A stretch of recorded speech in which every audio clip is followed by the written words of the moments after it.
Hello there. I'm USA Today bestselling author, storyteller, and cheeky wench Susan Tisdale. I've been writing since I was a little girl, but in 2011 I published my first novel.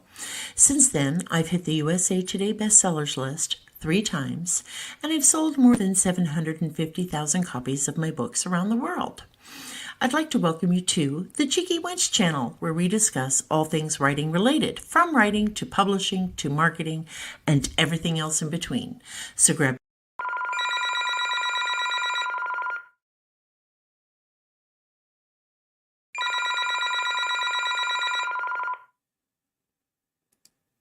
I'm so sorry about that. I hit the wrong damn button.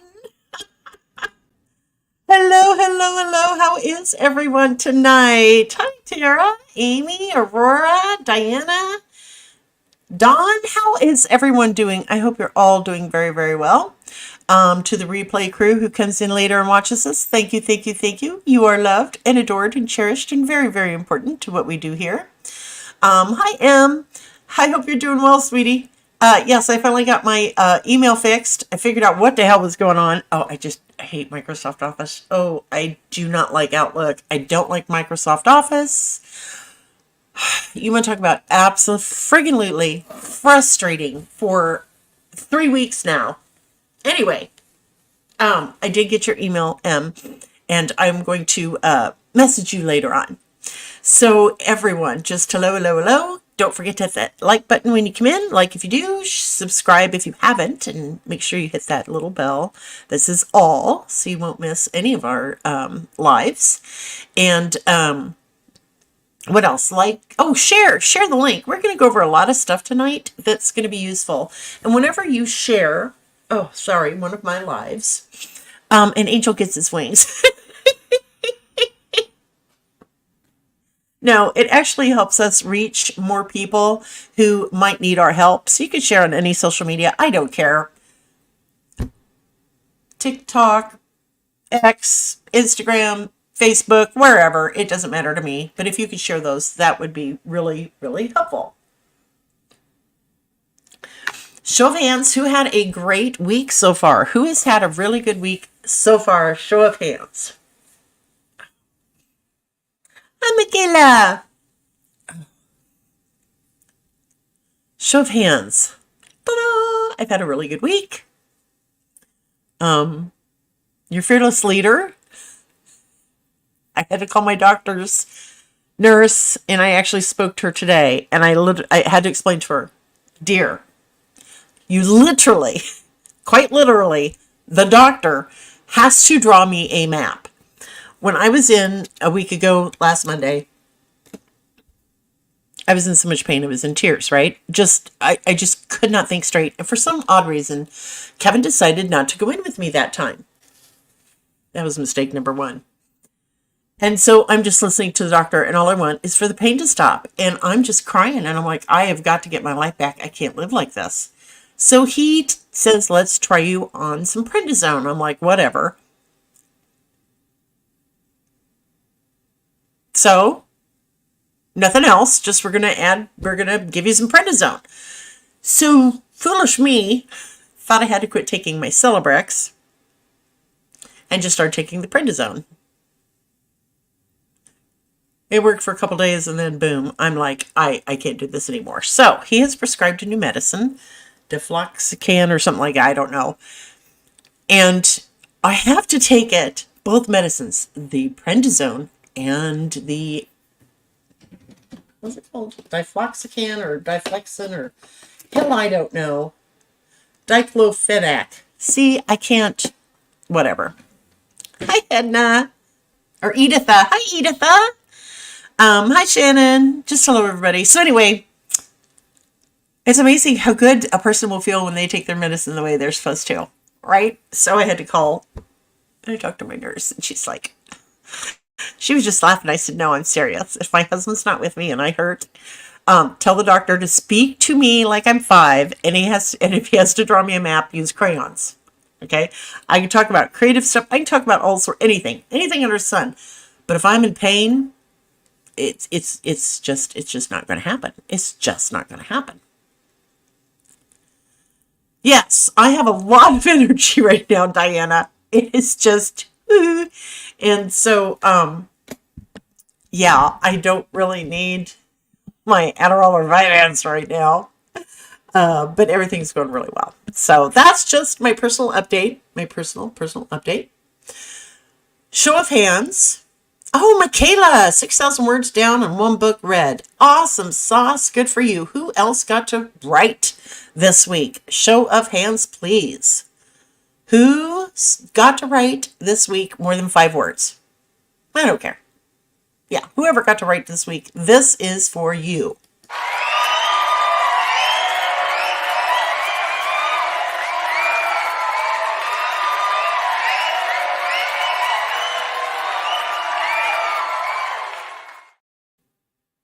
Y'all are awesome.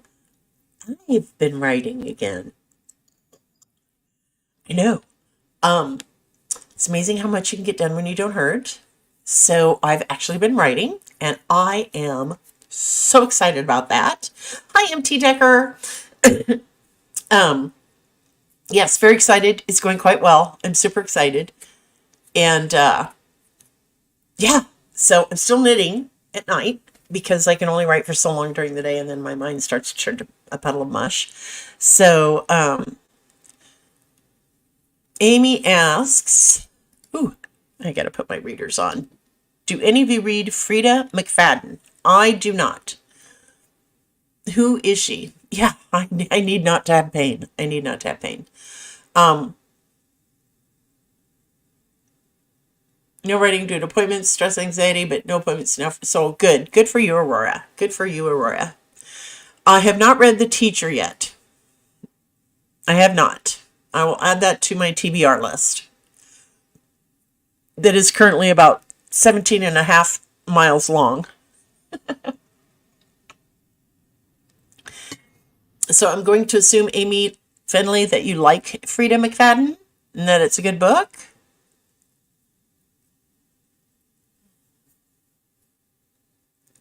Oh, Diana's reading the Bridgertons again. Good for you. Hi, Ruthie. How are you, dear?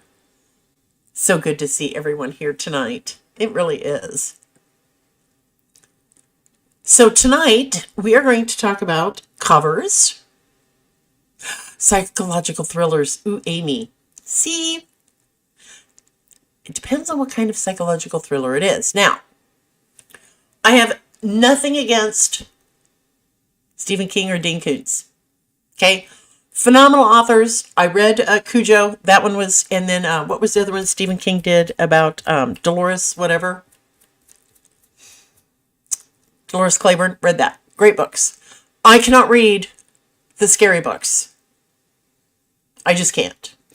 Dean Koontz, I bow at your feet. Very talented. I have read a couple of his, oh shoot. They were kind of on the funnier side. Those were great. But I tried to read one where, one of Dean Koontz's novels where the psychiatrist was hypnotizing everybody in town, basically. I had to put it down. It scared me witless. Witless and shitless. Pardon my language, but it scared the hell out of me. No, Amy, I had to reschedule due to a scheduling conflict. I was really busy last night and had lots of stuff to do, and I just couldn't get it together yesterday. So anyway, love Stephen King, love Dean Koontz, phenomenal authors, but I can't read them because they give me nightmares. They scare the holy bejesus out of me. Okay? So if Amy, if she writes like that, I'm not going to be able to read her. I just can't. I just can't. Because, see, I consider a lot of horror novels, like what Dean Koontz did, where the psychiatrist is, like, you know, hypnotizing everybody in town and I had to quit reading it. To me, that's a psychological horror. So, anyway, send me the link, Amy, and I will check it out if it's not like scary like Dean Koontz or Stephen King. Hi, Kay. Okay. Michaela says, I just got my proof copy of my latest book. I love how well it turned out. I worked with 2 artists trying to get the lighting blending just right on the cover. Cool beats. Good for you. Misery. That couldn't do that one either, Ruthie. Couldn't do it. Couldn't do it. No. Oh, Amy Hill is so good, Michaela. Yes, Amy is really good. Um, let's see. Don says, I have to be in the mood for psychological thrillers. My friend Tracy Vincent wrote The Beekeeper, and it's a frightening thriller I can still relive if I allow myself to. See, I don't want to be scared like that way. I just don't want to be scared in that kind of in that way. I just don't. I just can't. Um, yeah, freak you out and make you laugh. Yes, you're right, MT Decker. Yes, they can. Anyway, so tonight we're discussing covers, copyrights, and challenges. Okay, so I hope everybody has their writing utensils ready.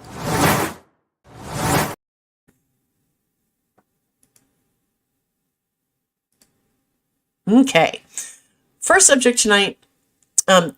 These first three are actually suggestions or requests from authors from last week, the covers and the copyrights, and then the challenges I had been thinking about, which we talk about a lot, but I actually had a very dear author friend reach out to me today. So first we're going to go over covers. All right, is everybody ready? Okay. Covers are hard. Some people I know can do these awesome, phenomenal covers with absolutely no problem, no problem at all. Don't go anywhere. Hang on just a second.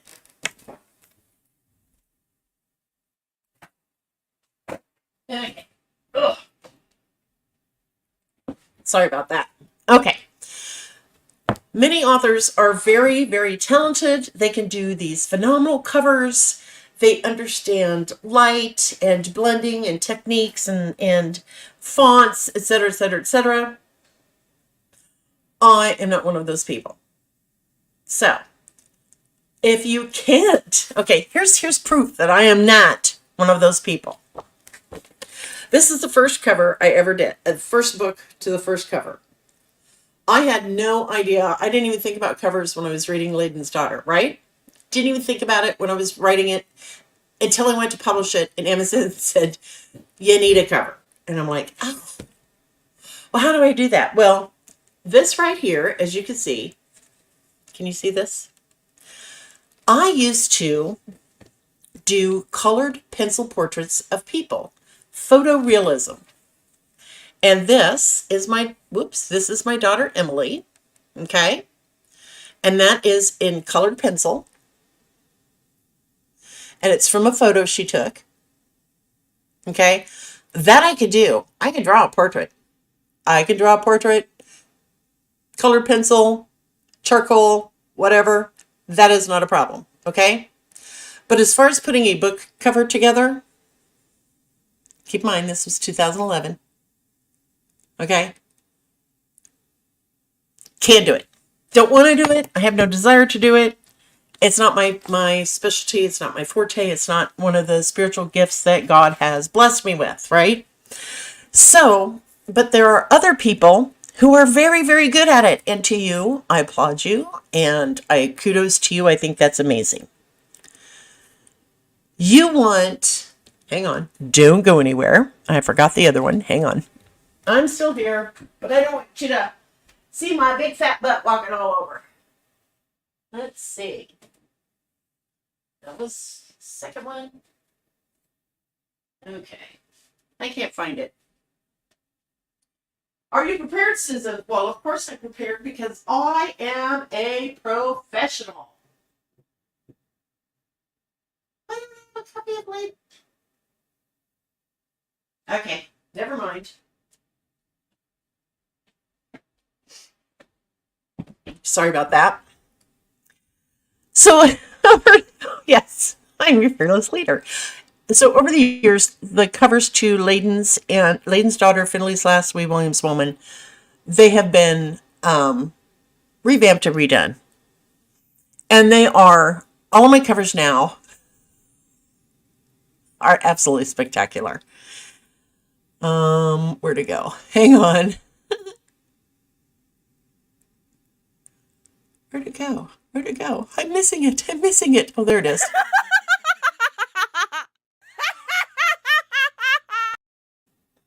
Okay. Yes, squirrel. Remember, it's me. Anyway, a cover should, when you see a cover, this is my personal opinion, when you see a cover, it should steal your breath away. You should go, oh my God, that's beautiful. That could be in any genre. I don't care if it's sci-fi, paranormal romance, thrillers, police procedurals, westerns, fantasy, whatever. It needs to make you go, oh, I freaking love this. This is beautiful. One of the problems I see with people who are designing their own, Ginny, hi honey, hi Erin. One of the problems I see with people who try to design their own, they're making the same mistakes I did back then. Number one, the font. That's just a basic font. And see, it's kind of small, right? I didn't want anything to cover up this beautiful picture, right? I didn't want to cover that up. That was beautiful, right? That was a poor decision on my part. And then my font for my name. It's small too, right? It's all small. Tip number one. Depending on what genre you write, you need to be font specific for your covers. That's for all genres. You need to use fonts that go with the genre you are writing. So for instance, if you write Westerns, you want a more Western looking font. If you write psychological thrillers, you're going to want to use a more psychological thriller kind of font. And you are all smart enough to know that, you know, a Celtic knot does not belong on a psychological thriller, right? Using a really fancy script doesn't necessarily work for modern day romance, okay? Do not be afraid to cover up your artwork, okay? Use bigger fonts for your name and for the title, okay? Let's do this. Bear with me.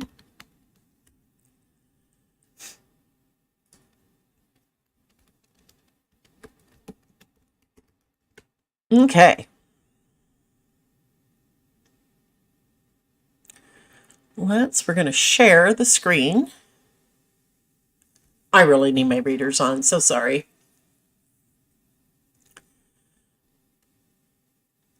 Present. Share screen. Amazon. Okay, and I'm using my covers, okay, for examples. Okay, so this is probably one of my most favorite covers. Can you guys see it? Isn't she beautiful? Okay, but that picture is just absolutely stunning. But my cover artist was not afraid to use a genre-specific historical romance type of font and to make my name bigger. I don't know why that says Clan McDougal. I just noticed that this book has been out for a few years. Anyway, okay, so you can see that is a beautiful cover, right? Some of my other beautiful covers. Let's see. This is from Stealing Moira's Heart, okay? It's a bold font, but it's beautiful. And you can still see the locks where in the town square where this story starts, and she gave it a very medieval theme. And even though the font is the same for my name, we changed the colors as needed for each of the books. Okay? Let's see. This one. This is one of my favorite covers. In the Echo of a Kiss, one of my favorite books. And this is a paranormal romance or a fantasy romance. Right? And she's just absolutely, I mean, she's not afraid to cover up part of her dress, part of her arm, or anything like that. And I flip and love that cover. It makes me happy.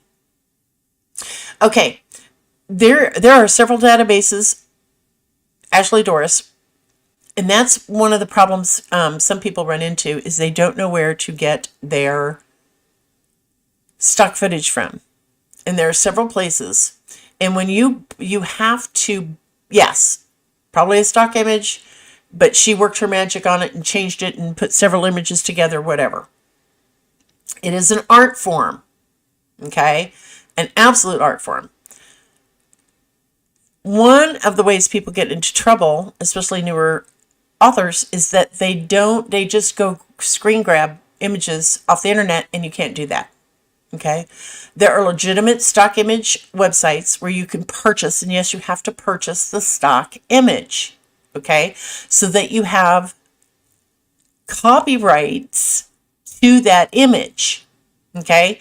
That does not mean that 15 other people can't use that same image, okay, because you're not buying the exclusive rights to that image, okay. You're going to take that image and make it your own, right? Change the hair color, change the color of the clothing, change the background, whatever. You're putting your own personal spin on it. But the images that you purchase, you do not own exclusively unless you buy an exclusive image from the photographer. Okay? Those can be very, very expensive. Okay? Very expensive. But what that means is nobody else gets to use that image, that particular image that you've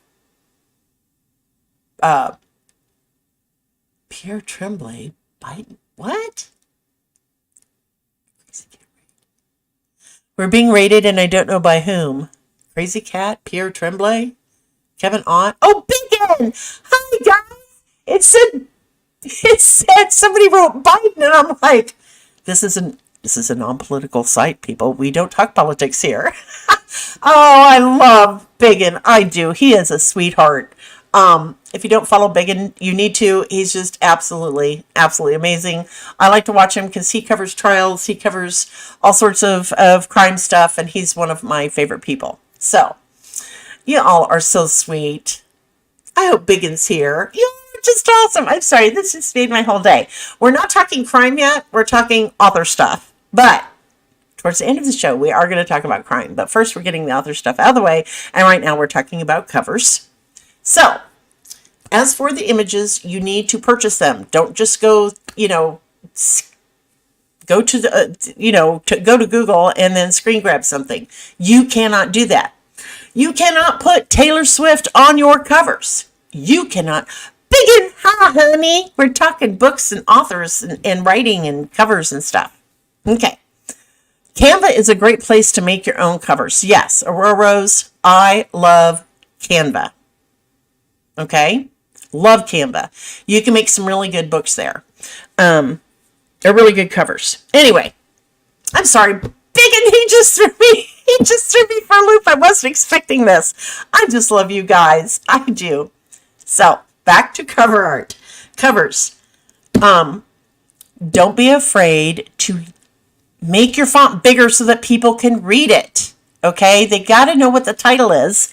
And as I've shown you on my very first example of my very first cover that I ever did, which sucks. Okay? It just does. It just sucks. You want it to stand out. You want the font of your name. Do not be afraid to make the font of your author name on your book big. James Patterson does it, Nora Roberts does it. I do it. Lots of authors in here do it. You want people to know title of the book, name of the book. It's got to be big enough that you can read. Okay? Buy your images. There are plenty of places where you can download fonts. Shannon's really good at giving out that information. I suck at it, so I just hire it done, and Dar is worth every single flippin' penny that I pay her. Okay? Every stinking penny that I pay her. She is just absolutely phenomenal, and she could triple her rates tomorrow and I would still pay for it because she's that good. That's the spiritual gift that God gave Dar, was the ability to create these stunning, beautiful covers. Okay, so my advice is, if you can't afford it, okay, if you can't afford to pay for your first cover, pay attention, make sure that the images are appropriate to the genre. Make sure your fonts are appropriate to the genre. And it's okay to cover up your beautiful picture that you have purchased, because it's not about the picture, right? It's about selling your book. And people, yes, they want a beautiful image, but they want to know what the hell the book, what the title is, and they want to know who's written it. Okay? So this is another good example. Again, I'm just using examples of my books. Let's go back to here, of really great covers. And I don't think Dar has ever made a cover that I didn't like. I think she's just awesome. See all. So I'm actually testing some different covers, okay, to see which does better. A couple or a woman or a man on my cover, or something with an inanimate object. Okay. I love how this one is done. Brogan's Promise. As you can see, the title's huge, right? The title's big. And we have a sword. And then we have me. Okay. Don't be afraid to make your font for your author name big. Okay. Just don't. You matter. It's important. Okay, I'm trying to find a really good example of one where, see, on this one, okay, both of these are good examples. Okay, I love this cover. This is one of my favorites. Okay. My name covers up her hair. I don't care. It covers up her forehead. I don't care. This cover is beautiful. I'm not usually a fan of this type of font, but it fit so well for this genre and for this particular series. Okay, but you will notice the font for my name is the same on all my books. That's important. It's all part of branding. Okay, I know, I just love that one. There's not a cover that Dar hasn't done. Okay, oh shoot, you would ask me this. Ashley, yes, I do know. Period Images, that's a great place. I'm going to put this in chat. Let's see, who else does it? What's her name? Shannon, help me. Oh, she does Catherine Levesque's covers. Kim Killian, thank you. Who's the guy on Facebook that we love following, Shannon? Bodybuilder.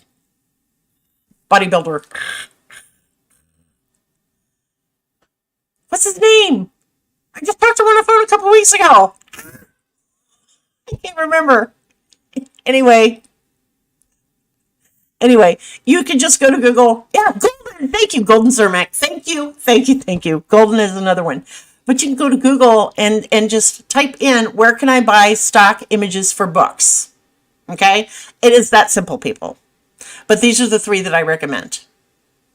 And Period Images just does a phenomenal job. I just love them. Okay? So that's about covers.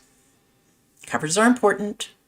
Not everybody can do them. I suck at covers. I do. Not my spiritual gift, so I leave that to the professionals. Yeah, Biggin is just a sweetheart. J.M. Walker has book covers too. Shannon sometimes does those. Not for free, which, don't give your work away for free. That's another subject for another night. Oh, good luck for your job in Haxt. Okay. Yeah, Kim Killian, she's really good too. So, that's all about covers. We're going to swoop and move on to the next topic. Copyrights, copyrights, copyrights, copyrights, copyrights. A lot of times people will confuse copyrights with trademarks, okay? Two totally different animals, two totally different things that are not at all alike. So one of the emails was, how should I go about copywriting my books? And then the second email, there was a couple about copyrights. And in one of them they said, and how can I keep pirates from stealing them? Copyright law varies from country to country, right? Here in the United States, as soon as you create something, whether it be a piece of art, music, a book, what have you. Oh, give her a hug for me, Shannon. Whatever that thing is that you've created, technically, the moment you have created that, it's copyrighted. Okay? But if you need to go after someone for copyright infringement, for plagiarism, for anything like that, you have to get it copyrighted with the U.S. Copyright Office. Okay? It's very simple, very easy. Again, I don't do it. I hire it done because I just hate doing it. Make sure you go to the right website. Yes, you will have to send in a hard copy. That's okay. Send in that hard copy. Do not be a cheapskate. Here's why. When you send in a hard copy of the book that you have written and you have copyrighted it, it goes into the Library of Congress. Ask me how many books I've got in the Library of Congress. All of them.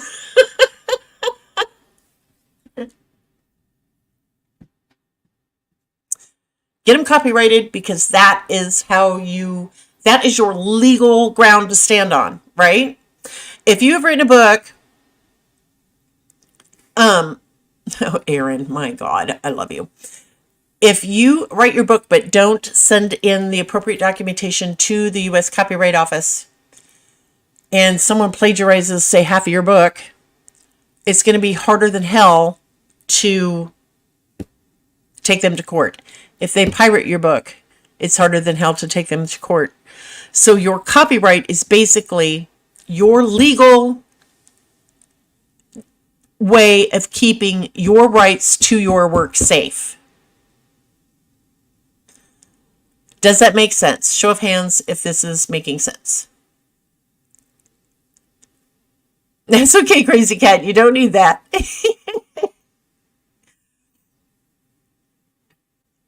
Okay, good. I'm glad that makes sense.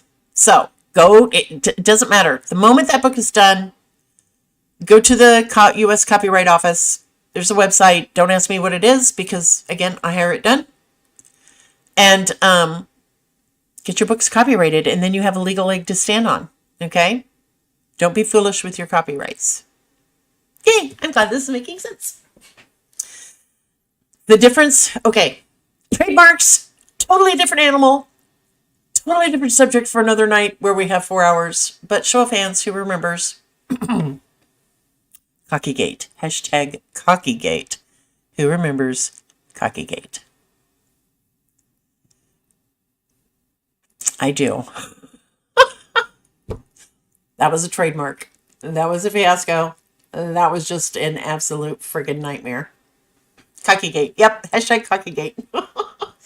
That's basically where I got my first, that's how you found me. Yes, I think last time I looked, and it's been a couple years, that video I did live on Facebook has had over 150,000 views. So I was pissed. Well, Amy, that's such a long story. She was arrested last year for something out in Colorado. Supposedly went missing. Hasn't shown up to court, got warrants out for her. I don't know. I'm just trying not to give her any more attention than she's already taken from the world. And because that's just my personal opinion. Okay? So there's a huge difference between a copyright and a trademark. As for pirating a book, I cannot discuss publicly what I do about book pirates. Okay? Supposedly, Emily, they found her in Hawaii. whatever. Anyway, as for book pirates, I can't discuss it. Just know I hate them vehemently, passionately, with every fiber of my being. I hate people who steal books. I just do. Don't steal my books. I give away free copies. My books are in libraries. Quit using the excuse that you can't afford it. Bullshit. Bullshit, bullshit, bullshit. If you can afford $10 for a mocha latte, soy, whatever, you could spend the $4.99 on my book or 99 cents on one of my books. I even have free books available. A Pirate Sail to Hawaii. Yes. Anyway, it's not impossible, but there are some things that I can't discuss publicly because there are lots of things going on in the background. And it is so much work to create a book. People think it's easy. It's not. Everyone here tonight, well, maybe except for the biggin people, they know how hard it is to create something. It doesn't matter if it's a book, a work of art, music. I don't care what it is, right? If you've built a car from scratch, if you have built anything from scratch, it's not easy. And then to have some foolish idiot come in and just take it because they can't afford it, doesn't work in court. If you walk into the gas station and steal a case of beer and a carton of cigarettes and don't pay for your gas, that's called stealing. That's called theft. And that's where you get arrested.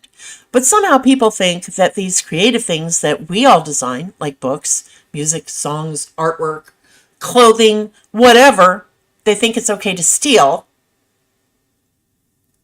And I just don't understand it. They can justify anything. So, but again, that's another topic for another night. So far, we have covered covers and copyrights. Our next topic to discuss is challenges. Okay. We all come across challenges in our daily lives. I don't care what it is you do. If you are a creative soul, you understand that Mercury's in retrograde, and you just, for whatever reason, you can rewind, Amy, and watch later. Creating can be really, really hard, right? And there are lots of different ways of writing a book. Everybody's got their own system. Everybody. Some people have to write linearly, one chapter, then the next chapter, then the next chapter. Some people write just scenes and then they, knit them all together with the beautiful words. Hallie Bridgman, I bow at her feet and I love her. If you've not read Hallie Bridgman, you need to, because she's freaking phenomenal. How she does it is she writes all the dialogue for her entire book, all the dialogue first. And then she goes back through it and she layers in pertinent information. And then she goes back through it again and adds the beautiful words, the scene setting, etc., etc., etc. Oh yeah, it's hard to finish art after David. It is. It's hard to finish. I tend to look at writing what I do for a living. This is my living. This is a business. I'm a writer. Okay? I'm an author, storyteller, cheeky wench. But this is my livelihood. So, the challenges of getting started was one of the questions I got today. How do I get started? I've got this book idea in my head, and this is from a New York Times bestselling author who's just been in a funk lately, right? Just a funk. And haven't we all? The world's just crazy right now. So I kind of did what Hallie did with me. These are some of the questions I want you to ask yourselves. What time of day or night do you feel the most creative? Stop and really think about that for a minute. What time of day or night do you feel the most creative? Maybe not the most energetic, but the most creative, where you can't shut the ideas off and you've got to get them written down. You've got to, you just have to write this down at work. Oh, Jenny, I love you. For me, it was after 8 or 9 o'clock in the morning, right? But for my friend, it was after 4 o'clock in the afternoon. That's not true in Hexed, but we will talk about that in a minute. Okay. So as for challenges, how to get started. Figure out what time of day or night that you feel the most creative. Okay? Let's say, like for my friend, for her, it's like 4 o'clock in the afternoon or later. So what I suggested to her was that she take care of all her daily stuff. Laundry, walking the dog, emptying the trash, whatever. Take care of all the daily stuff that needs to get done. Take care of that. But at 4 o'clock, when she knows she's going to be the most creative, she's going to go into her little mini office and she's going to sit down. The whole world is shut out. She will put on her noise-canceling headphones or whatever, and she's going to sit and write from 4 till whenever. Okay? Because that's when her creative juices flow. I also told her that she can join our Discord group, or she can text me with her word count. So if she writes for 25 minutes and then takes a 5-minute break, just text me and say, hey, I just wrote, 900 words. That's phenomenal. She could do it that way. But for some of us who just can't seem to get started, to get out of that funk, to just, okay, I need to sit down and write this book, stop and think about when you feel the most creative, when you feel the happiest. Writing. MT says, I thought writing was the hardest part until I edited. Oh yeah, don't even get me started. Okay, figure out when you're most creative. Those are your office hours. Those are the times of day or night when you are in do not disturb me, I will throat punch you mode, right? That's when you write. Okay? If you've got kids, hubby, wife, whatever, I need you to, these are my office hours, 4 to 6, Monday through Friday, whatever. I need you to do these things for me during this time period. Because I want to do this. This is important to me. I need to get it written. Okay? Is this making sense? Sometimes you just need a jump start. Sometimes you just need someone to listen to you about your book idea that you've got rattling around in your head. Do not reach out to a negative Nelly. Just don't. Just don't do that. Don't reach out to someone who is not supportive, who does not love you, who does not give a crap. Do not reach out to those people. Those are the negative people in your life. Reach out to a positive person. Hell, spend $5 and call the psychic hotline and say, I just need to talk for a minute. Here's my book idea. Just so you can get it out into the atmosphere, into the universe, out into the open. Text an author friend. Right? Reach out to an author friend on Facebook or in our Discord channel and say, I have got to talk to somebody. You do not need to give them every single detail about the book. If you're worried that, someone's going to steal your idea, trust me, it's probably not a new one. Just give them the elevator pitch. It's okay in Hacks. Do not worry about anything. It's okay. Some people just don't know.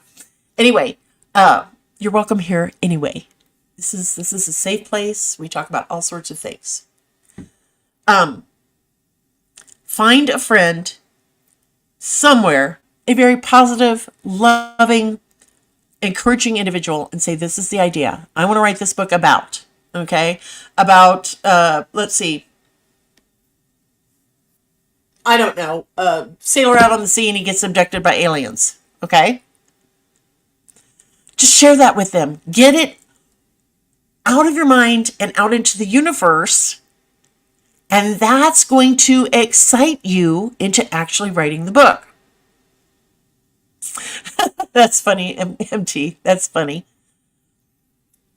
I have a sign on my door that says I'm working and do not disturb unless it's an emergency. If someone knocks, I yell no, and they usually go away. Yes, yes. My husband, who is a carpenter, and for those of you who are new here tonight, this is like, he built me this entire office. I will do my best to show you. Everything in here is hand built, including the fireplace, everything. So after he retired, he really thought, I built that office. I can come in wherever I want. No, we had to lay down some ground rules, right?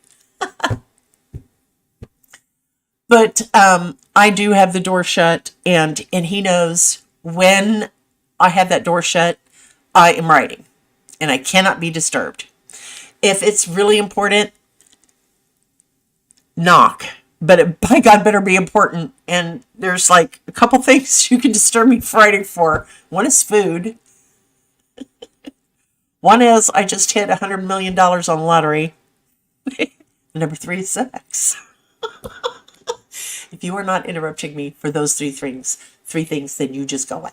Okay? Just go away. Unless there's bone poking out of skin. Someone has been, whatever.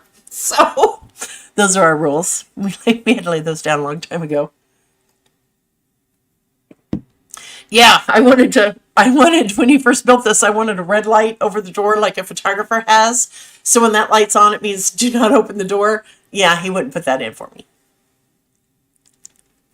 So, what questions do y'all have about writing before we talk about crime? Because we're going to talk about crime tonight. Because I want to talk about the Adam Montgomery case.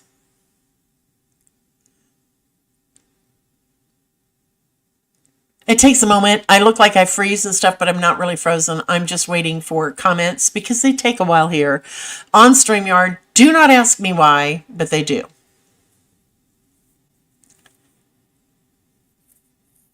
If you have any other questions, you can also email them to me, Susan@SusanTitchell.com. Okay? You all know that by now. Everybody should know my email by now. We've been doing this a long, long time. I'm going to put it in the chat. There you go. So if you have questions about writing, suggestions on what you'd like to talk about next week, just shoot me an email. Okay? Just send me an email. Now, we're swooping. Oh, good Lord. Who else has been following this Adam Montgomery trial?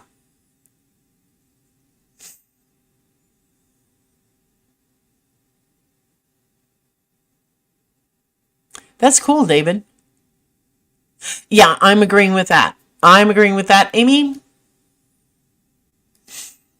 I think she should be in jail along with him. I could not, Diana, listen to the opening arguments. I couldn't. That was just, I couldn't. I could not. Could not. Just couldn't. Adam Montgomery, he was the one who unalived his 5-year-old daughter, Harmony Montgomery. And she was missing for 2 years before anybody figured it out. And the verdict came in today. If you do not know what the verdict is yet, then mute me and just sing for about 5 minutes.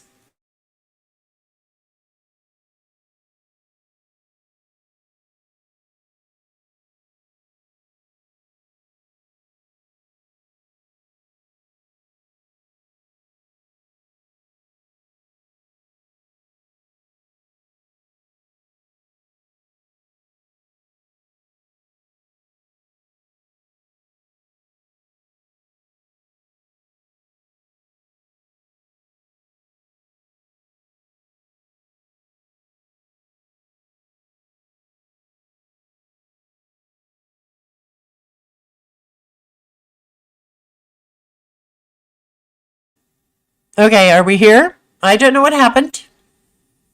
But I lost internet connection for just a minute.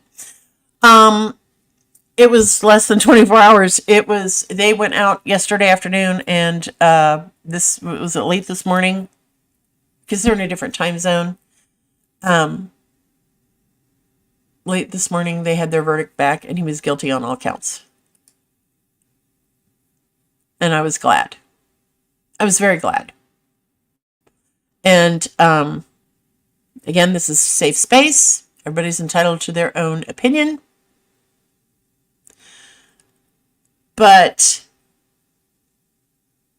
he's admitted to doing bad things. He's trying to blame her demise, Harmony's demise, on his wife, Kayla. I think they're both equally responsible. I think she had something to do with it, but that is just my personal opinion. Life. I don't think there's a death sentence out east where he's at, Diana. But to this day, no one has found Harmony. This beautiful, sweet, beautiful little girl. Hang on. Screen. Just a second. Okay. And I will show you, for those of you who haven't seen this and don't know who she is, I'm going to share it with you. This is her.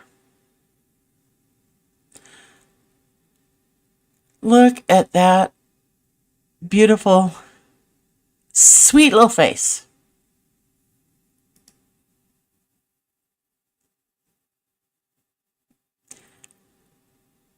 Abused. I have to be careful with what words I use because, YouTube gets pissed. Oh, it devastates me, Diana. There's so many people out here in the world who want children and can't have them, and then you have some idiot who does what he did to his baby girl. He's not a father. He does not deserve that title. He does not deserve that moniker. But to date, nobody knows where she is. We know she was unalived. We do know that. But where are her remains? I don't care. Every human being on this planet, except for maybe this guy, Adam Montgomery, deserves respect in death. They need a resting place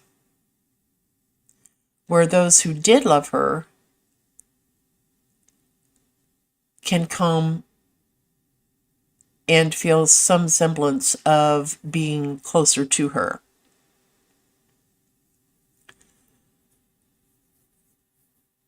Yeah. What I wouldn't have given to have kids, right? It's just, I don't get it either. I don't get it. Yeah, Amy, you're right. I'm not going to put that on the screen, but y'all can read what Amy Finley just said, and yep, I hope that happens. I hope that happens. But this apparently, people ask questions, legal questions all the time. Well, how come he wasn't sentenced immediately after the hearing? Why wasn't he in court? Blah, blah, blah. It varies state to state, and it can vary from jurisdiction to jurisdiction, from court to court. Each court in every county has its own rules, right? They just do. They have their own rules of operation. They have their own ways of doing things, etc. Well, in this case, in this county where this trial took place, Adam Montgomery, did not have to show up at trial. Now, some judges in other jurisdictions would have issued what's called a drag order. I don't care if you have to drag him here. He will be here every day, and he's going to sit in this courtroom. Judge didn't do that. I have a feeling I understand why, because when all these people, I think it was a tactic, and I did think, now hear me out, don't come at me, I thought his defense attorney, the female, did a very good job, to a certain extent.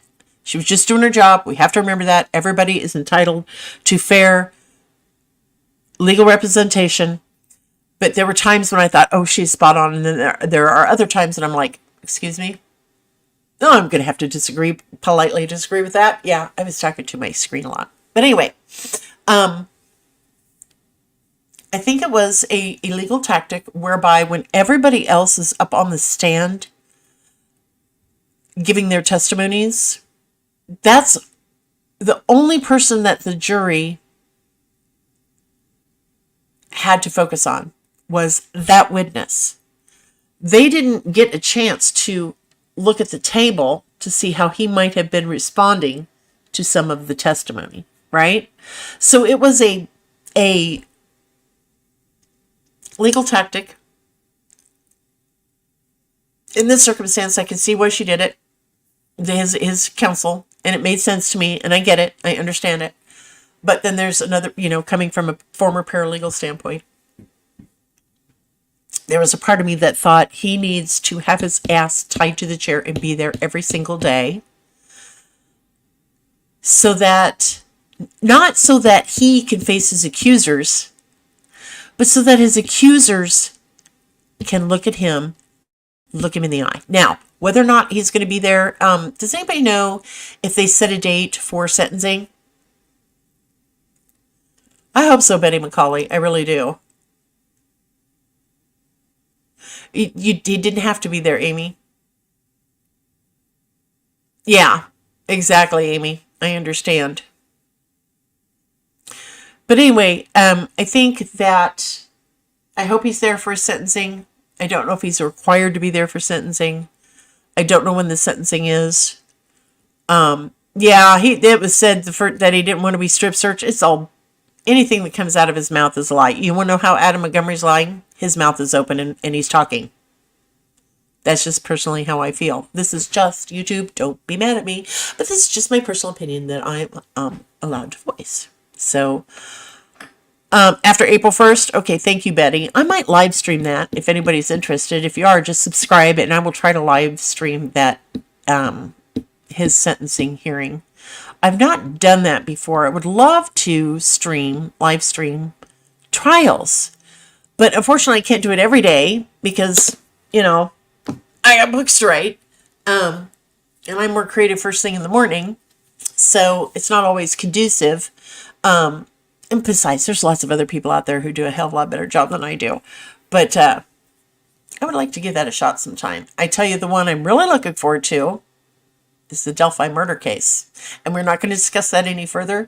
But there is so much BS going on out there. Oh my stars. I have so many doubts. So many doubts. At this point, if I was one of the jurors and the trial had started, I would have to go with not guilty. Do not come at me. Do not come at me for this. But there is so much shady stuff going on in Delphi. If I wrote this and put it in a book, it would be unbelievable. Right? I would be stretching my reader's imagination far too far. There is a space and a place where you could just go beyond stretching the reader's imagination to keep them in the story, right? If I put half this shit in a book, people be like, okay, what was Susan smoking? What was she smoking? What was she drinking when she wrote this story? Oh, a weekend live stream of one of them where people will be home. Oh, that's a good idea, Aurora. I'll think about that. But yes, Delphi is so shady. Well, that is true, Amy, but keep in mind, and this is coming from a former paralegal standpoint and an artistical standpoint, okay? Keep these two things in mind.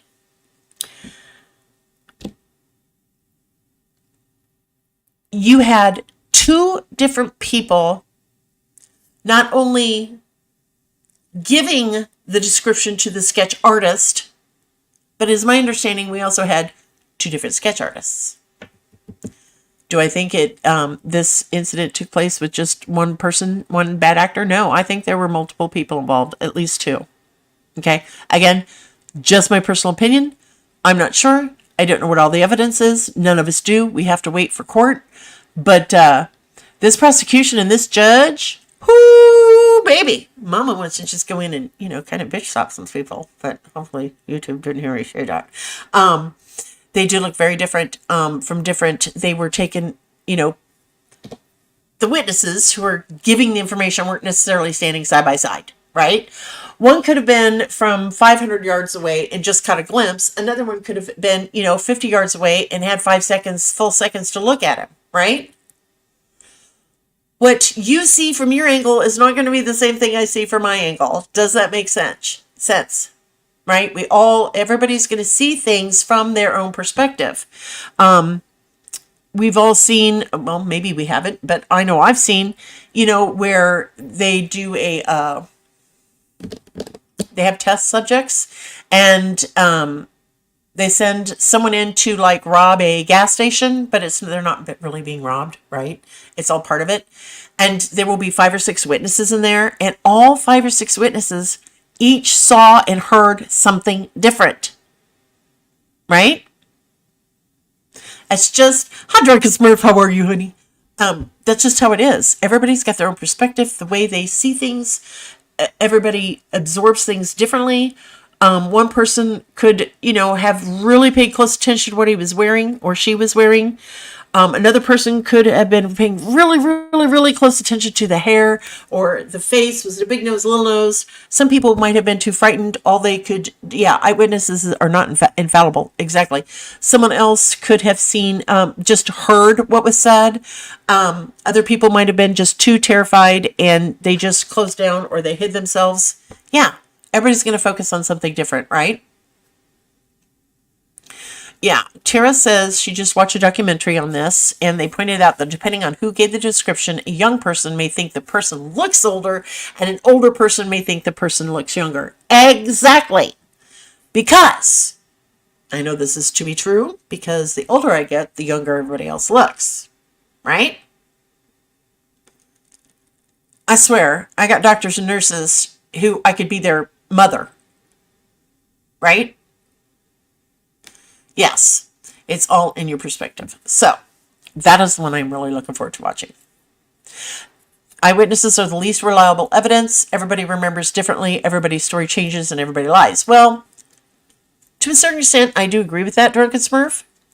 But it's all subjective and it depends on who these witnesses are.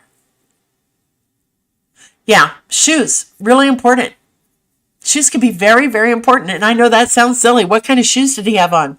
Well, he had a pair of $500 Adidas or whatever. Or she was wearing red pointy-toed high heel shoes.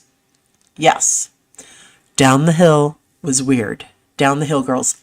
Here's my personal perspective on that. I don't think it's the guy who was walking toward them that said that. I really don't. I do not believe that whoever was walking towards them said that. It was the person behind them telling them, down the hill, girls, down the hill. Because the guy coming at you, why would he say down the hill, girls? Right? Yes, they're videotaping, but we don't know why they're videotaping this particular person. Maybe they were just trying to videotape where they were going, what was going on around them, and what was being said behind them. Just my 2 cents. I'm not a police officer. I'm not a lawyer. I'm just a postmenopausal grandmother of 6 who's a crime junkie. So, but my heart breaks for the families. It does. You're right, Diana. It has been so confusing. It is, yeah, maybe they were hunting Pokemon. Who knows? But this whole thing is just jacked, and it's terrifying. And everyone, I don't care what crime you have been accused of committing. I don't care. Everyone deserves the right to a fair trial. And thus far, there ain't been a whole lot fair about this trial. Again, just my 2 cents. Oh, there's a lot more to the video than they've showed, Diana. I have no doubt about that at all. None whatsoever. So, anyway. Well, it is 7:35. We've been at this for over an hour. I am so happy I got a Biggin raid tonight. I am so freaking tickled. Seriously, Biggin, I love you. I try to watch you live as often as I can. I'm usually on your replay crew. I think you're phenomenal. I love the Biggin people, the followers and everything, because they are just so sweet and funny. Oh my gosh. Check out Biggin too some night. The chat section, the live comment section. I could bust a gut just watching the conversation taking place. Anyway, I need to go fix some supper. I love you all. I think, yeah, I know. I'm glad he sent you here too after David. I really am.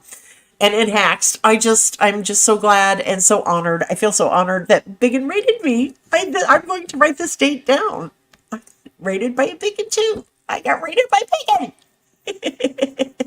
All right, we'll be back next Wednesday night, maybe Tuesday night, with a huge announcement. Huge announcement. Huge, big, stupendous, wonderful, awesome, flipping announcement. Okay? And the subject line, when I schedule this, is probably going to say, super secret, finally revealed, or words to that effect. Okay? All right. I'm going to let y'all go. May your coffee cup not run dry. May your underwear not fright up the cracky oughts. And may your muses sing to you sweetly and beautifully. And please, be kind to each other. We're all in this crap together, right? I love you all. I think you're amazing. I'll see you next week. Bye. Mwah!